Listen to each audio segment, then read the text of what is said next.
I just feel like it's a little more clean and not as much of a like tar. I don't see that it hurts anybody as long as, you know, it's not getting blown in anybody's face or something like that. I don't personally do it, but I think that the students who do it in school after told not to shouldn't do it. My opinion of vaping is that it is not good for people's health. I think it's dangerous. It's a gateway situation again. You know, anything that causes you to become addicted, to become wanting to take more of it, it's like it's taking over your mind, and I don't want to consume anything that's going to take over my ability to think. I think it's dumb and pointless, and I don't see anything good that can come out of it, so why would you do it? I think it's bad for you, and honestly, it doesn't make you look cool, it just makes you look weird.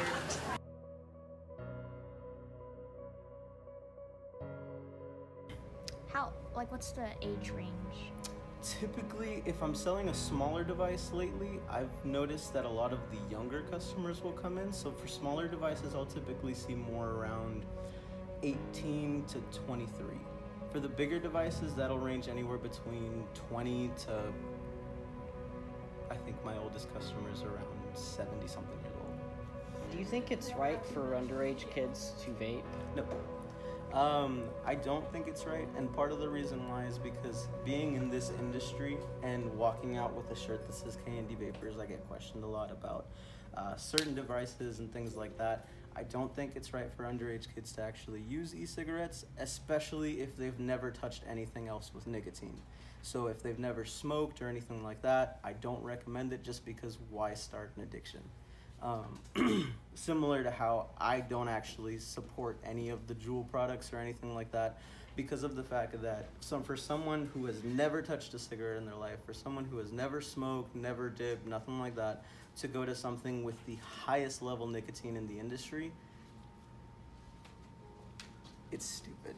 it's not necessary.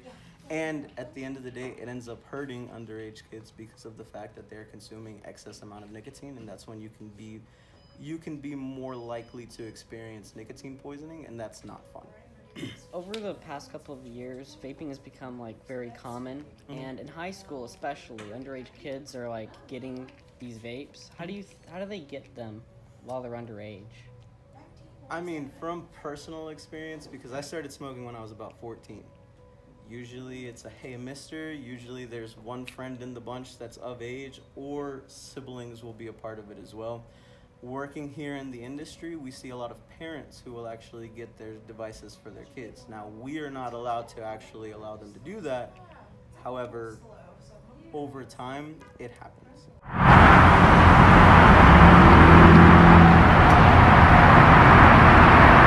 Can you tell me some of the effects vaping can have on your body, certain parts? Especially being younger?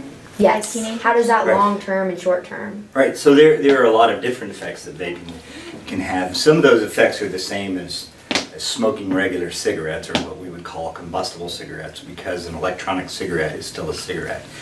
It still has some of the same chemicals in it. The most notable, of course, is nicotine. Nicotine is a chemical that occurs in nature, and we have receptors in our body that it binds to, and it causes a lot of things to happen.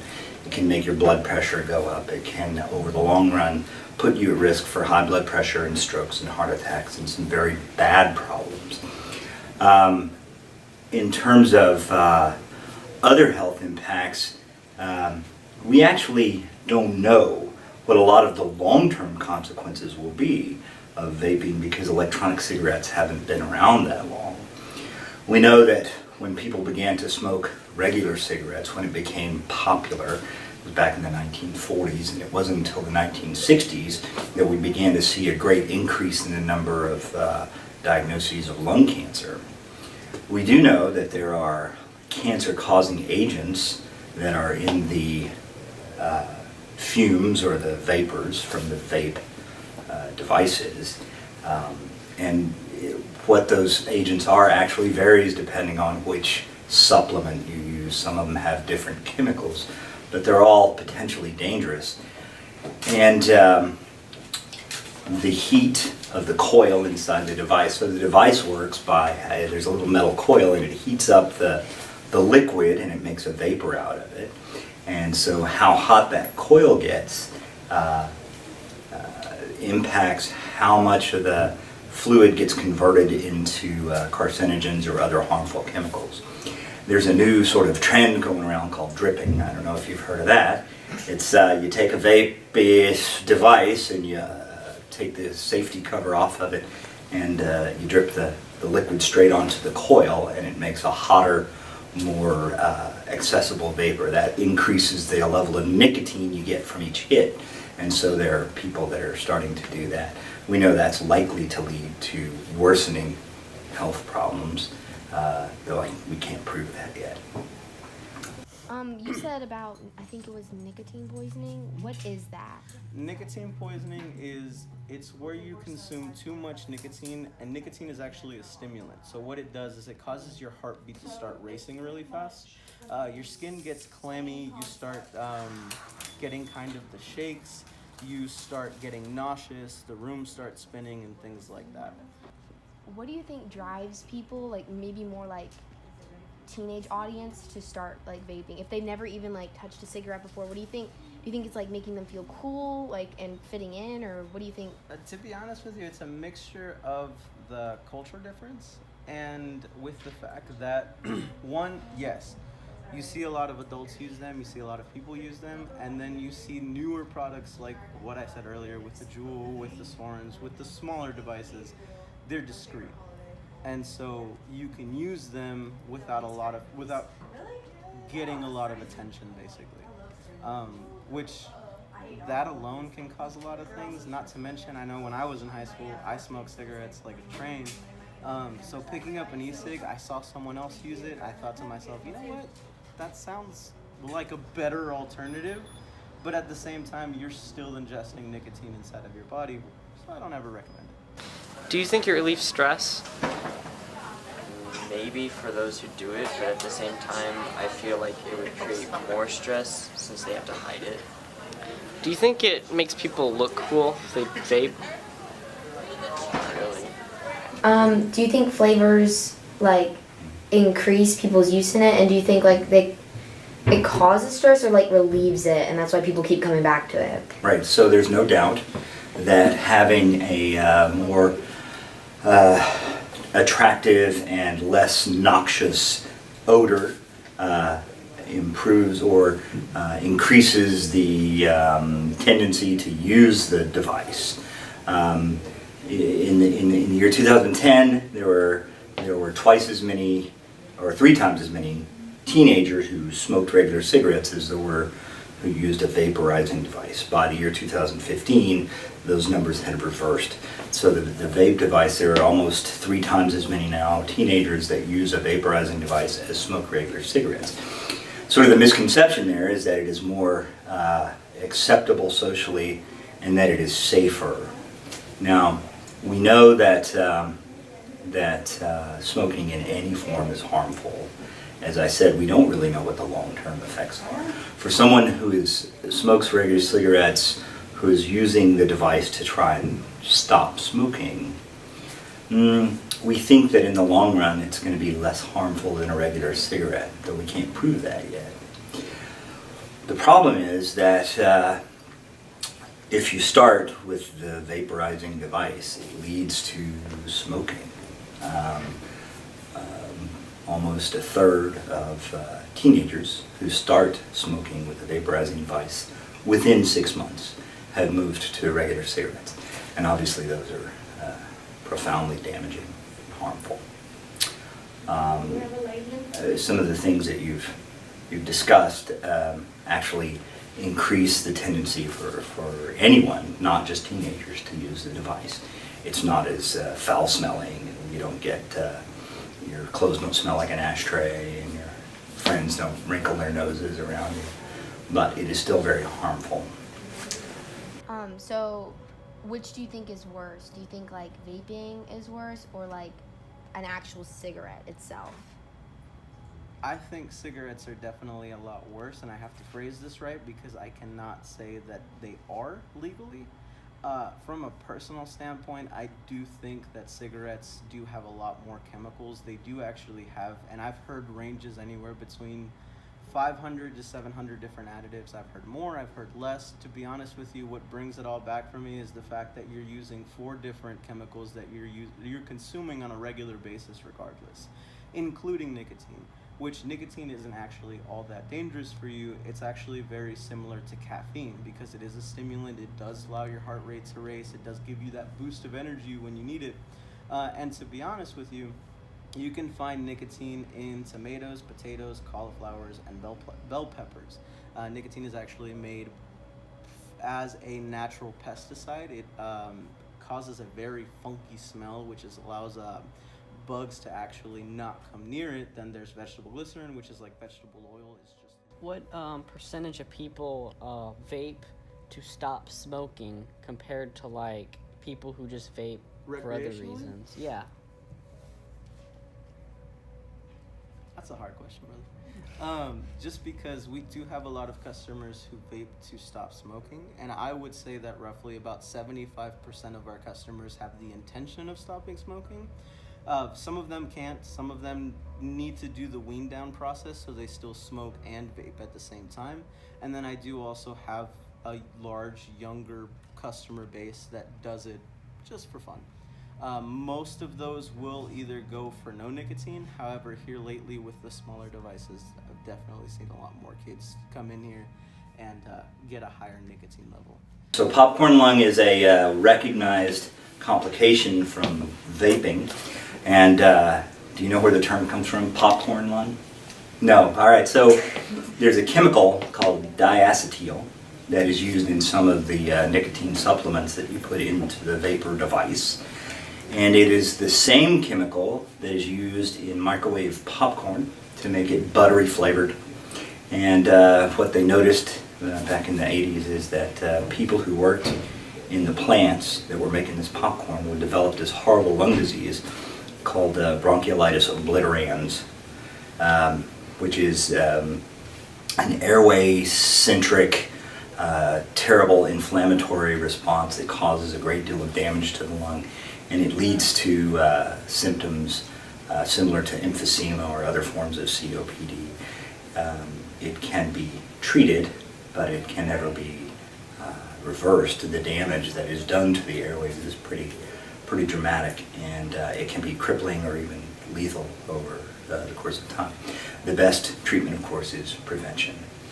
And so, again, we don't know what the incidence is going to be from the vapor device. We don't know how common that's going to be, but there are already indications that it's associated with using the vapor device.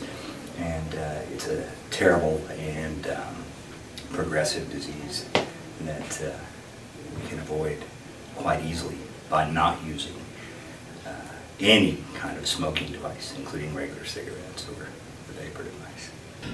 If you're underage, it should cause you a lot of stress to be doing something that's illegal and something that's potentially very dangerous.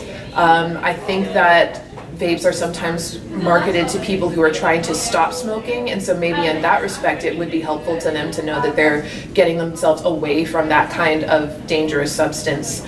So I guess I suppose it depends on the person, but anytime you're doing something you shouldn't be doing, it should stress you out. Do you think vaping causes stress, or do you think in a sense it relieves it?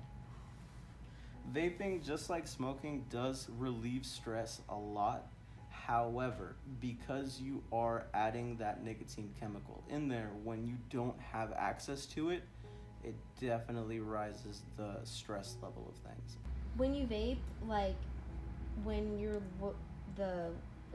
what is it that you're letting out? Like that air, is that like, can that affect other people around you, or like secondhand smoking? yeah, like can it affect other people, or is it like not effective and only affects you? Yes and no. So depending on the nicotine level, which most people who produce enough vapor to cause any issues to other people around them, they use a very low nicotine level. What ends up happening is when you inhale the vapor, by the time it hits your tongue, it's already starting to absorb that nicotine. So by the time you exhale, there is little to no nicotine actually present inside of the vapor production. Now, because there have been no long-term studies, I can't really say yes or no. But based off the studies that I've done, because I have six animals. I have 4 cats and 2 dogs. I worry about my babies. So I had to look it up and see, is it going to affect the fact that I vape just about all day long? Are my animals going to get sick?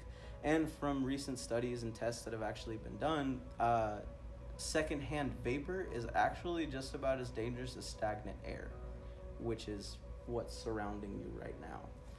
Most of the time when someone will start coughing or wheezing or anything like that, it's more of a placebo effect because you see a visual, so you think it's affecting me in a negative way. But for the most part, it's just vaporized VG, PG, and food flavoring because the nicotine's already been absorbed through the body. Now, if you have a large amount of nicotine and you continuously puff on it, and let's say, for instance, you were in a car and you were just going at it, yes, it can cause issues with the people around you because you don't have enough time to inhale and exhale all of that nicotine. So if there's a large amount of vapor production around you, that nicotine is still within the air and it can actually absorb through the skin as well. Do you think it relieves stress? No. I mean, it depends. Some people get addicted to nicotine, so I guess they can say it relieves their stress, but really doesn't. They're just addicted to it. My opinion of vaping is that it is not good for people's health. New research seems to indicate that the chemicals in vaping, I believe especially the flavors of the vaping, are quite bad for one's health, and I believe that these flavors should be at least taken out, or that people should stop vaping altogether. Do you get a lot of, do you get a lot of people that come in with popcorn lung? And if you do, what are the ages? Right, so bronchiolitis obliterans is not specific just to people who use the vapor device. So I'm a lung specialist, so I do see quite a few of those people. I'll be honest and tell you that I don't know specifically of someone I've seen that it was directly related to the vapor device myself. But again, these things are relatively new. It's very clear there are case reports from all over the country of people who developed this terrible disease related to the vapor device. So we know that those things are going to happen. We see people of all age groups here, but the younger you start, the more likely it is you develop these complications as time goes by. Not to even touch on, the way that we quantify smoking is we use what's called a pack year. How many packs a day did you smoke for how many years? And that correlates very well with what your risk is of developing lung disease or cancer in the future. But it varies depending on a lot of different factors. For instance, somebody who smoked 1 pack a day for 40 years is not at as much risk as somebody who smoked 2 packs a day for 20 years, even though they have the same pack year history. Another variable, though, that is very clear is the younger you start, the more likely it is that you develop some form of lung cancer in the future. And the vapor device seems to potentiate smoking in teenagers especially.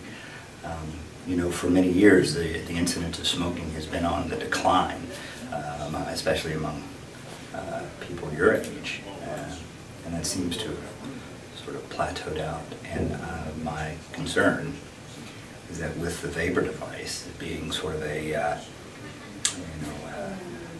I hate to use the term gateway, but it leads to regular cigarette use. So, the new FDA regulations, they want to ban certain flavors of vapes. Do you think that will help discourage vaping, or do you think it will just encourage people to just smoke cigarettes? So I think that to say we're going to ban some flavors is going to decrease the incidence of use is probably a little naive. I think that the problem is societal pseudo-normalization. For people your age, you view cigarettes as something that is not acceptable for the most part. Most people have come to understand that cigarettes are harmful, and it's not socially as acceptable as it was many years ago. And unfortunately, because there's a belief that vaping may be safe, it's become more accepted. And so I think that it is a renormalization of behaviors. You see somebody with a white tube in their fingers and they're blowing vapor. It used to be considered abnormal or not desirable, and now it's not as there aren't as many negative connotations to that. How much nicotine is in like one cigarette compared to like one juice pod or something?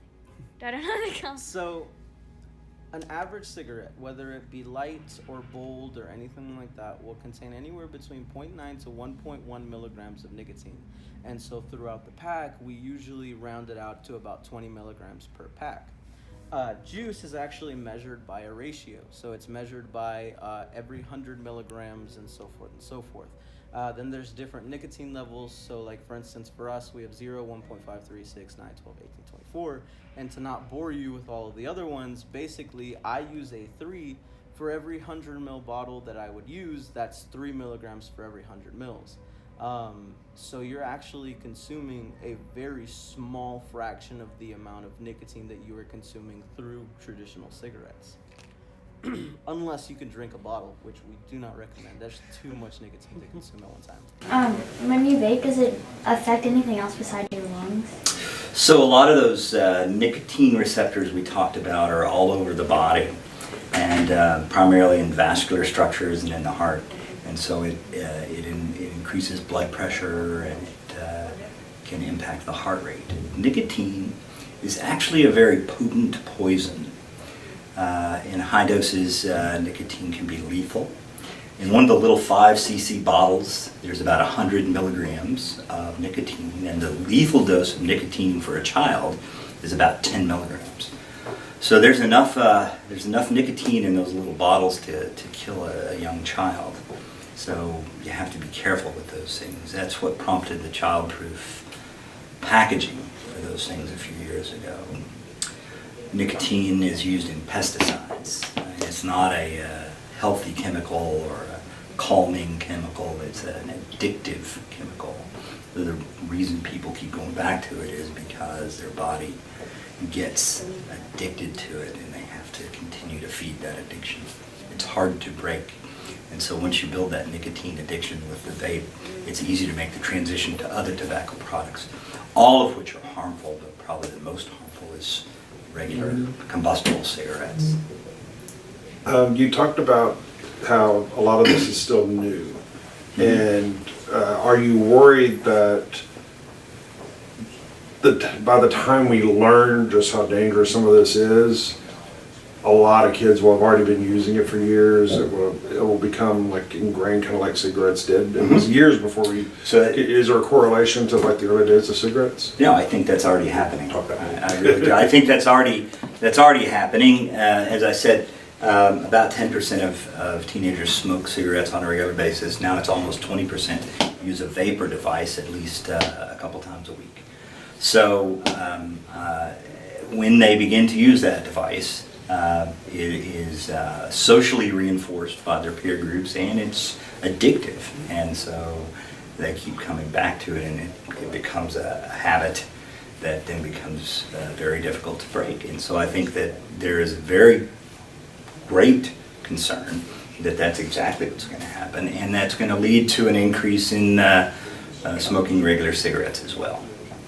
It does affect your lungs differently because you're not constantly putting tar inside of your lungs. And that is one thing that is an upside to vaping, is because you're not burning a solid and turning it into a gas, causing carcinogens to form. You're burning a liquid, vaporizing it, and it goes into the lungs. Now, the lungs do affect differently, or do get affected differently, because vapor is denser than smoking cigarettes. And so for my first time users, what you're gonna notice is that we have a lot of people come in and tell us that they're coughing up black stuff. And what that is over the years of smoking, your lungs actually get lined by tar from originals or traditional cigarettes.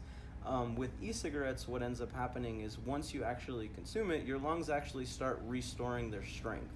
So they start releasing the lining of the inside of the lungs. So that's when you start seeing black flakes come out. That's all of the excess that's inside of there.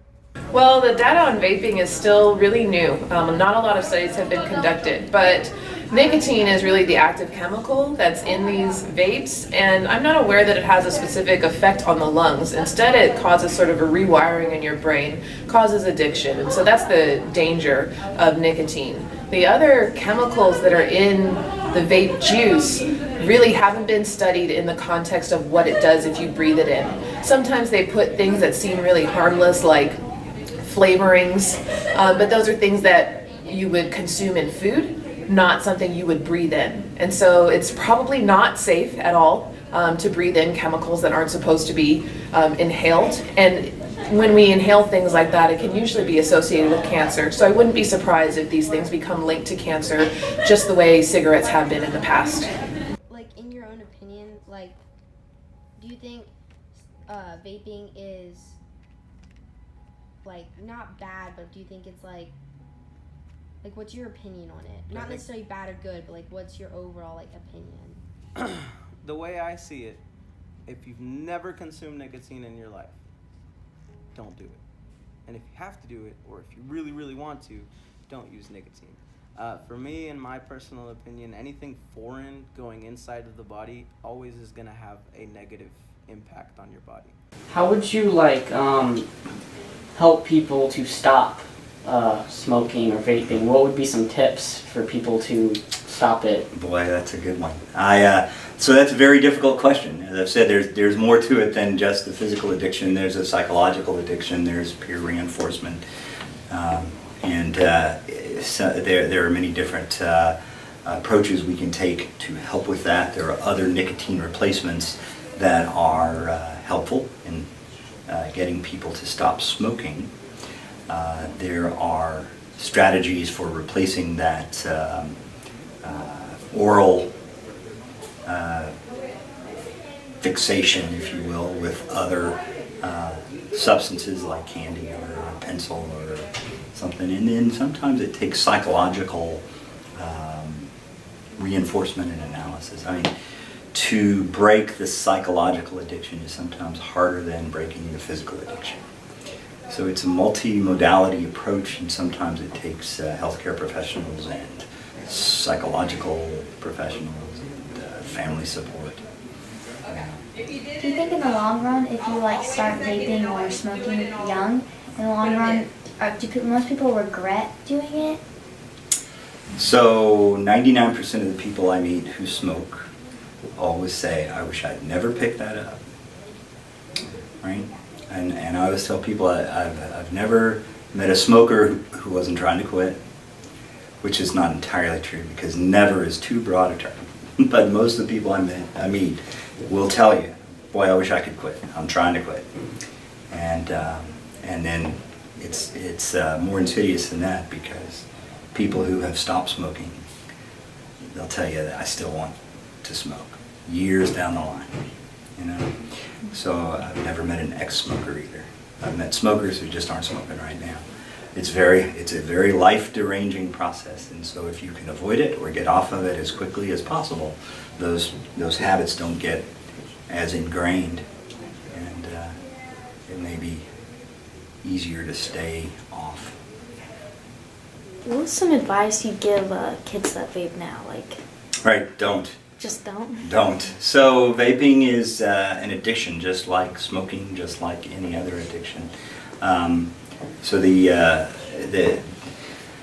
it's insidious. It's very difficult to kind of break that habit, and in some ways, you know, it's more attractive than even regular cigarettes, because the regular cigarettes have the negative feedback of, you know, they're kind of dirty and smelly and stinky, and you know, the vape, it's you know, it's a warm apple, sugar, cinnamon smell, or candy, whatever, and so it's harder to break that habit. And so if you're already addicted, then you may need help. You may need help to break that addiction, and you do anything you can. It is not safe. It is not a safe alternative to cigarettes, and so you should try to stop. And if you're trying to stop, And the more often that you stop, the more likely it is that you remain abstinent or that you're successful in that. You are fighting for your life, and if you are still using the vapor device, you are losing that fight.